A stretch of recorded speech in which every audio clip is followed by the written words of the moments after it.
you know, I really wasn't expecting to watch this movie. I wasn't expecting to collect this movie. I wasn't expecting to really be interested in a sequel to Megan.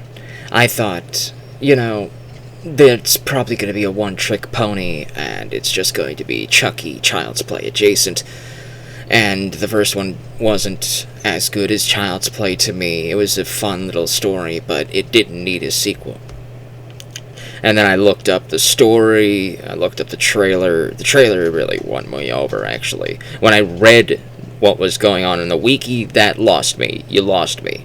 But when I watched the trailer, you won me over with how schlocky it looked. It was absolutely bombastically crazy. It was crazy. And I loved it. When I finally watched the movie, I loved it. I loved every moment of it.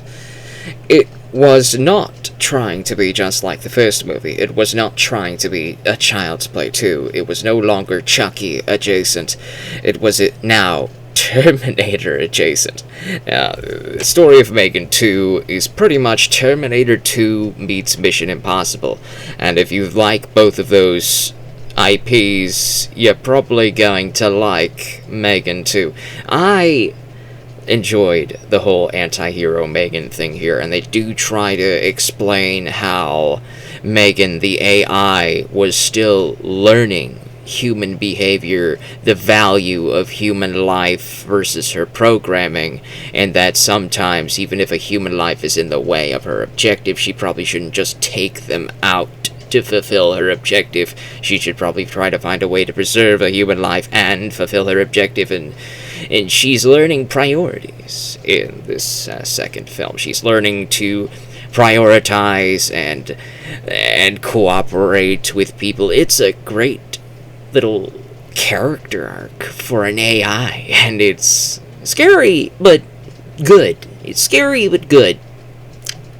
I enjoyed the schlockiness of the killer robot and how Megan's software survived, and that she contacts her creator Gemma, and they become co-parents to Katie. Megan's basically like, this robot that they made is going to destroy the world and all that stuff, and Katie kind of lives on this world, and I'm kind of still programmed to take care of her and keep her alive and all that stuff, and so destroying the world is kind of not my thing. So we need to prevent the world from being destroyed so that I can keep Katie alive and all that stuff. And so she works with Gemma to do just that, to prevent the world from being destroyed and to keep Katie safe.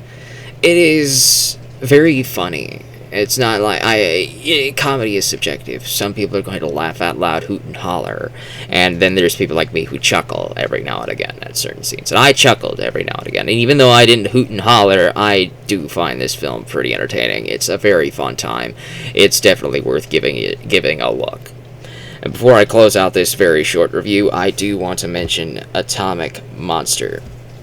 Whenever you see movies made by Atomic Monster, you go through the opening crawl of the credits, and you see the Atomic Monsters thing, where this guy in a classic diving suit has this cool little space-age laser. There's some other big space-age thing going on, 50 schlocky science fiction crap, like giant kaiju shooting lasers and stuff like that. And that whole entire sequence, I'm like, you know what, Atomic Monster? You know what you could do with that? You could make a movie called Atomic Monster, made by Atomic Monster, that looks like a 50s schlocky science fiction movie produced by Roger Corman. Do it. Make a schlocky Atomic Monster movie with a guy in a diver's suit going up against a kaiju shooting lasers out of its mouth. Go full ham a la Far Cry 3 Blood Dragon. Go schlocky as heck on it, and I will be here for it. Do it, Atomic Monster. Make that movie.